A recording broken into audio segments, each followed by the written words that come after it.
Chapter 17 MCQs matric mathematics. तो अब हम करते हैं MCQs नंबर 11। इसमें कहा गया है कि ए सुपर सेट है बी का, तो ए यूनियन बी का आंसर क्या आएगा। अच्छा, हमारे पास क्या लिखा हुआ है, A is super set of B. तो जनाब ये निशानी किसकी है, सुपर सेट की। तो कौन सा सुपर सेट है, ए इज सुपर सेट, ये हमने लिख दिया सुपर सेट।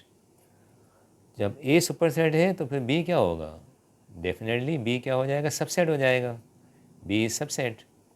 और हम जानते हैं कि बड़ा अहम पॉइंट है कि जब यूनियन होता है ना, तो यूनियन के अंदर एक सबसेट हो एक सुपर सेट हो तो यूनियन में आंसर हमेशा सुपर सेट आता है, ठीक है। और जब हम इंटरसेक्शन करते हैं तो जनाब इंटरसेक्शन में क्या होता है, इंटरसेक्शन कब, जब एक सुपर सेट हो एक सबसेट हो तो इंटरसेक्शन में जवाब हमेशा सबसेट आता है। तो अब यहाँ पर बात किसकी हो रही है, यूनियन की बात हो रही है। तो यूनियन में जवाब क्या आएगा, सुपर सेट आएगा। तो सुपर सेट कौन सा हमारे पास है, ए, तो ऑप्शन ए आएगा। अब आ जाते हैं इस पर, number 12। In Venn diagram dash is use to represent universal set. हम जानते हैं कि वेन डायग्राम के अंदर ये ओवल और ये जो सर्किल है ये तो सेट्स को शो करने के लिए काम आते हैं। हम इसको किसके लिए इस्तेमाल करते हैं, सेट्स के लिए। तो वेन डायग्राम में यूनिवर्सल सेट के लिए क्या इस्तेमाल होता है, वो होता है rectangle. Rectangle is use for universal set. अब आ जाते हैं पार्ट 13 पे।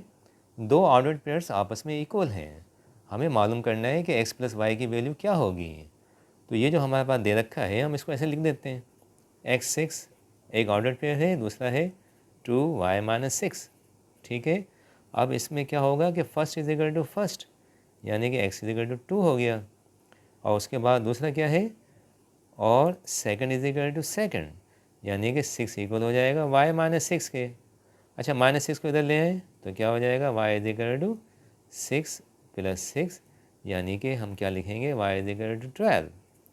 मगर वैल्यू हमें किसकी चाहिए, हमें वैल्यू चाहिए x प्लस वाई की।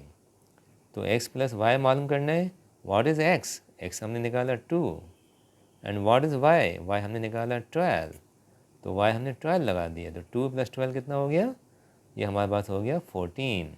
तो what is the correct option, ये हमारा डी हो गया। पार्ट 14, इसमें कहा गया है कि order of A cross B 100 है, ऑर्डर ऑफ बी 5 है, तो ऑर्डर ऑफ ए क्या होगा। तो जनाब इसके लिए एक फार्मूला होता है, हम सब जानते हैं कि एक फार्मूला है, A order of A cross B जो होता है वो हमेशा इक्वल होता है order of A multiply order of B, this is the formula. अब order of A cross B हमें क्या दे रखा है, 100, तो हमने इसकी जगह 100 लगा दिया। ऑर्डर ऑफ ए हमें मालूम करना है, तो जैसे लिखा हुआ है वैसा लिखा देने दें। और उसके बाद ऑर्डर ऑफ बी क्या दे रखा है, हमें 5 दे रखा है, तो हमने इसको मल्टीप्लाई कर दिया किससे, 5 से। अब ये 5 वहाँ जाके डिवाइड होगा, तो ऑर्डर ऑफ ए किसके इक्वल हो जाएगा, 100 डिवाइड बाई 5, यानी कि कटिंग हो जाएगी। Table of 5 how many times, 5 20 times. तो ऑर्डर ऑफ ए हमारे पास क्या आ गया, ये आ गया 20, तो ऑप्शन सी। अब पार्ट 15 पे आ जाते हैं। इसमें है ए function is called surjective if range dash codomain. हम जानते हैं कि सर्जेक्टिव जो फंक्शन होता है उसकी एक कंडीशन होती है। कंडीशन क्या होती है कि range is always equal to codomain. अब ये कंडीशन जो है किसके लिए होती है, हमारे पास सर्जेक्टिव फंक्शन के लिए। तो अब सर्जेक्टिव है तो क्या होगा, range is equal to codomain, तो हमने यहाँ पर ऑप्शन सी लगा। Part 16, a function is called into if range dash codomain. अच्छा, इनटू फंक्शन के लिए क्या कहानी होती है, उसके लिए क्या कॉन्सेप्ट होता है। इनटू फंक्शन के लिए लाजमी है, मैं यहाँ लिख देता हूँ, for into function, for into function एक कंडीशन होती है जनाब। वो कंडीशन क्या होती है कि रेंज जो होता है, range is not equal to codomain, ठीक है। या आप इसको ऐसे लिख दें कि रेंज जो है वो प्रॉपर सबसेट होता है, range is proper subset of codomain, दोनों बातें हैं, ठीक है। तो ये भी सही ऑप्शन है, ये भी ऑप्शन सही है। तो यहाँ पर हमारे पास कौन सा ऑप्शन दे रखा है, प्रॉपर सबसेट, तो ये बी लगा दिया हमने। अब उसके बाद next 17, which one is a function. इन तीनों में से चेक करना है कि कौन सा फंक्शन है।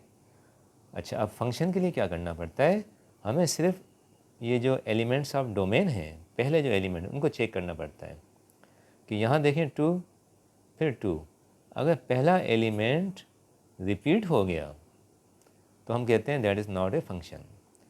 तो आप देखें यहाँ पर पहला एलिमेंट कौन सा है 2, फिर पहला एलिमेंट कौन सा है 2, तो डबलिंग हो गई, रिपीटेशन हो गई। तो फर्स्ट एलिमेंट अगर रिपीट हो गया तो वो फंक्शन हो ही नहीं सकता। ठीक है, अब यहाँ पर आ जाए, पहला एलिमेंट नज़र लगाएंगे हम किस पे, पहले एलिमेंट पे, ये 6, ये 6 आ गया, ये 7 और ये 6। तो क्या पहला एलिमेंट रिपीट हो रहा है, यस 6 यहाँ भी है और 6 यहाँ पर भी है, 6 की रिपीटेशन हो गई, तो ये भी फंक्शन नहीं है। अच्छा, यहाँ देख लें, फर्स्ट एलिमेंट इज़ 0, ठीक है, first element is 6, first is 5। तो पहला जो एलिमेंट है आप देखें सारे अलग अलग हैं, ये 0 है, ये 6 है, ये 5 है। तो फर्स्ट कंपोनेंट तीनों के अलग अलग हो गए, मुख्तलिफ हैं, कोई रिपीटेशन नहीं है, तो ये आपका फंक्शन हो गया। अब उसके बाद part 18, which one is always bijective. कौन सा बाइजेक्टिव होता है, ये जो ऑन टू फंक्शन होता है ये समटाइम 1 1 होता है, समटाइम 1 1 नहीं होता। अच्छा, 1 1 फंक्शन जो है ये समटाइम ऑन टू होता है, समटाइम इन टू होता है। तो कौन सा फंक्शन है जो हमेशा बाइजेक्टिव होता है, वो होता है 1 1 करस्पॉन्डेंस। 1 1 करस्पॉन्डेंस में दोनों बातें होती हैं कि ये 1 1 फंक्शन भी होता है और साथ साथ ये ऑन टू भी होता है। तो याद रखें 1 1 करस्पॉन्डेंस इज़ ऑलवेज बाइजेक्टिव, यानी कि इसमें दोनों बातें होती हैं, ये 1 1 भी होता है और ये ऑन टू भी होता है। Part 19, f is a function from set of natural number to set of real number, then which one is not possible। अच्छा, ये जो आपके पास सिंबल लिखी हुई है इसमें ये फंक्शन का नाम हो गया, ये इसकी डोमेन है, ये इसकी को डोमेन है। तो जनाब डोमेन कौन सी है हमारे पास, डोमेन हमारे पास है सेट ऑफ नेचुरल नंबर्स, ठीक है, सेट ऑफ नेचुरल नंबर्स, यानी कि 1 2 3 एंड सो ऑन। तो अब जो भी हमें इनपुट इस्तेमाल करना पड़ेगा वो यहाँ से लगाना पड़ेगा। तो इनपुट कौन से हो सकते हैं, सिर्फ और सिर्फ नेचुरल नंबर। तो यहाँ पर इनपुट कौन सा है 5, ठीक है, ये नेचुरल नंबर है, ठीक है, ये एक्सेप्टेबल है। अच्छा, ये 7 इसमें आता है, ठीक है, ये भी एक्सेप्टेबल है। ये 9, इनपुट 9 है, 9 भी नेचुरल नंबर है, ये भी एक्सेप्टेबल है। ये जो इनपुट है ना -2, ये नेचुरल नंबर के अंदर बिलोंग नहीं करता। तो ये जो ऑप्शन है ना आपका, ये पॉसिबल नहीं है, क्योंकि -2 जो है ये नेचुरल नंबर नहीं है। -2 इज़ नॉट नेचुरल नंबर, तो लिहाजा ये हमारा जो है पॉसिबल नहीं है। 20 है, विच वन इज़ कम्यूटेटिव। डिफरेंस के लिए हम जानते हैं कि ए डिफरेंस बी जो होता है वो इक्वल नहीं होता किसके, बी डिफरेंस ए के। यूनियन की जब बात करते हैं तो ए यूनियन बी जो है हमेशा इक्वल होता है बी यूनियन ए के। कार्टेशियन प्रोडक्ट की बात करते हैं तो ए क्रॉस बी जो है जनरली बी क्रॉस ए के इक्वल नहीं होता। तो कौन सा है जो कम्यूटेटिव है, ये कम्यूटेटिव आ गया यूनियन।